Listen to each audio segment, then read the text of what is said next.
वर्ली मुंबई में, मुंबई धारावी में देखिए कितनी भीड़, 10 लाख लोग दीदी जी और राहुल जी को सुनने के लिए उमड़ पड़े हैं।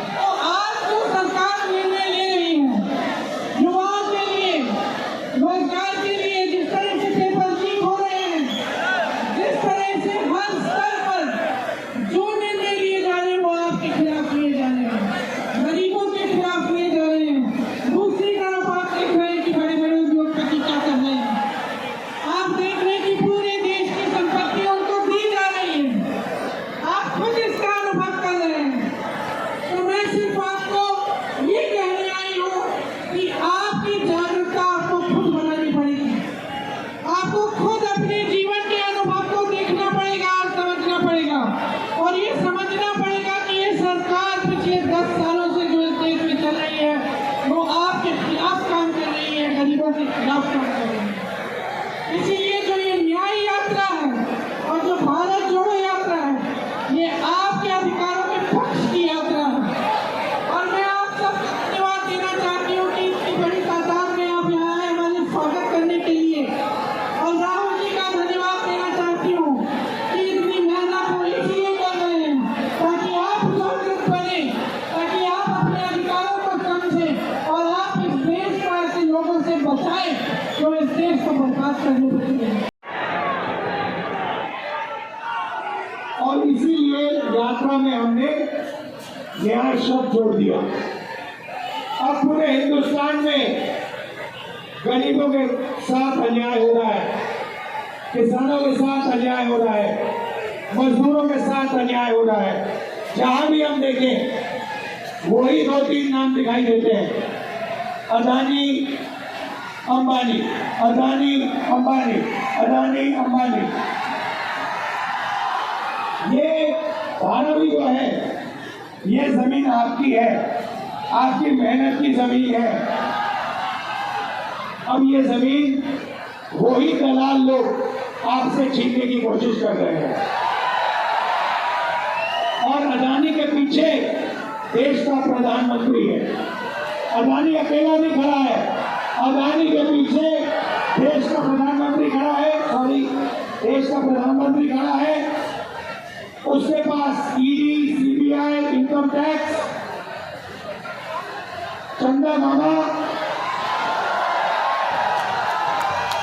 ये उनके पीछे शक्ति खड़ी हुई है। क्या ये इन्फोर्समेंट डायरेक्टरेट नहीं है, ये एक्सटॉर्शन डायरेक्टरेट है। आपने देखा होगा, कल मैंने प्रेस कॉन्फ्रेंस किया, देखा आपने, दुनिया का सबसे बड़ा एक्सटॉर्शन रैकेट हिंदुस्तान की सरकार चला रही है। हजारों करोड़ रुपए नरेंद्र मोदी की पार्टी को बॉन्ड्स में दिए गए। क्यों दिए गए? 3 कारण है, 3 तरीके हैं। सबसे पहला, कंपनी के पास बीजेपी के लोग जाते हैं, इन्फोर्समेंट डायरेक्टरेट की, ईडी की इनकम टैक्स इंक्वायरी शुरू होती है। उनके महीनों बाद ये कंपनियां बीजेपी को बॉन्ड्स में पैसा देती हैं और फिर इंक्वायरी आस्ते आस्ते आस्ते खत्म हो जाती है। यह है पहला तरीका, यह है मोदी का पहला तरीका। दूसरा तरीका, कंपनी के पास जाते हैं, कहते हैं देखो धारावी में प्रोजेक्ट है, तुम लोगों को हम प्रोजेक्ट देंगे, रेवेन्यू शेयर बीजेपी पार्टी को देना पड़ेगा, पार्टनरशिप आप हमारे साथ कीजिए, धारावी की जनता को हम परे करेंगे, पुलिस का प्रयोग करेंगे, जो आपको धारावी के रीडेवलपमेंट से पैसा मिलेगा उसका परसेंटेज आप बीजेपी की बॉन्ड्स में दिलवा दीजिए। ये दूसरा तरीका। और तीसरा तरीका, सीधा जाके कंपनियों से ये हफ्ता लेते हैं। ये है 3 तरीके नरेंद्र मोदी के भ्रष्टाचार के। अब मैं आपसे सवाल पूछना चाहता हूं, हिंदुस्तान 50% है। दलित कितने हैं? 15%। आदिवासी कितने? 8%। माइनॉरिटी कितने? 15%। में 90%। मीडिया में 90% के कितने लोग? इनके मालिकों की लिस्ट निकालो। आपको एक ऐसा नहीं मिलेगा, एक मालिक नहीं मिलेगा जो पिछड़ा दलित आदिवासी हो, एक नहीं मिलेगा। मीडिया में नहीं हो, बड़ी कंपनी में नहीं हो, बड़े अस्पतालों के मालिक नहीं हो, बड़े स्कूल कॉलेजेस के मालिक नहीं हो, तो होगा सरकार में भी नहीं हो। हिंदुस्तान की सरकार को 90 लोग चलाते हैं, उसमें से 3 ओबीसी है, 3 दलित है, 1 आदिवासी है। हिंदुस्तान की सरकार 100 रुपए खर्च करती है बजट में, तो 90% को 6 रुपए मिलते हैं। 6 रुपए 90% के अफसर निर्णय लेते हैं। भाई और बहनों, आप कहीं हो ही नहीं, आप कहीं नहीं हो। आपको कहा जाता है, आपको कहा जाता है भारत माता की जय बोलो। भारत माता में 90% आप लोग हो,